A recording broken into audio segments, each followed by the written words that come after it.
ரங்கராஜ் பாண்டே அவர்கள் சமீபத்திய ஒரு பேட்டியில் தலைவர் ரஜினிகாந்த் அவர்களோட அரசியல் பற்றி பேசியிருந்தாங்க.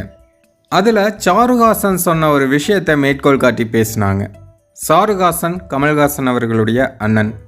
அவர் என்ன சொன்னார் அப்படின்னா, இப்போ கமல் அரசியலுக்கு வந்தால் ஏன் வராரு அப்படின்னு கேட்பாங்க, அதே ரஜினி அரசியலுக்கு ஏன் வரலை அப்படின்னு கேட்பாங்க.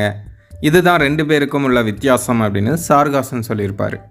அந்த பேட்டியில் பாண்டே என்ன சொல்கிறார் அப்படின்னா, இப்போ ரஜினி சார் 1996 பாட்ஷா படத்தோட வெற்றி விழாவில் ஆரம் வீரப்பனை வச்சுட்டு அவர் தமிழ்நாட்டில் வெடிகுண்டு கலாச்சாரம் அதிகமாயிருச்சு அப்படின்னு பேசுகிறாரு.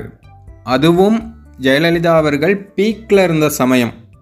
அவங்களுக்கு எதிராக பேசுகிறதுக்கு எல்லாருமே பயப்பட்ட ஒரு காலத்தில் அவர் பாட்டுக்கு தைரியமாக அந்த ஒரு ஸ்டேட்மெண்ட் கொடுத்தாரு. அதுக்கப்புறம் தான் அவரை சுற்றி அரசியல் நடக்க ஆரம்பிச்சது. அதை அவர் சொல்லலை, ஆனால் நம்ம எல்லாரும் சொல்லிகிட்டே தான் இருக்கோம்.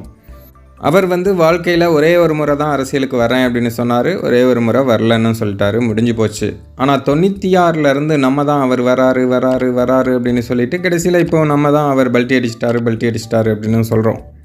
எனக்கு தெரிஞ்சு தலைவர் ரஜினிகாந்த் அவர்களுக்கு இருந்த வாய்ப்பு கண்டிப்பாக வேறு யாருக்கும் இருக்காது அப்படின்னு தான் நான் நினைக்கிறேன் அப்படின்னு பாண்டே பேசியிருந்தார். பாண்டே சொல்கிறது 100% கரெக்டு தான். ஏன்னா தலைவருக்கு இருந்த அந்த வாய்ப்பு கண்டிப்பாக மற்ற நடிகர்களுக்கோ அல்லது மற்ற யாராவது புதுசாக கட்சி ஆரம்பிக்கிறவங்களுக்கோ யாருக்குமே இருக்கவே முடியாது. இனி வரும் காலங்கள்லையும் இருக்க வாய்ப்பில்லை.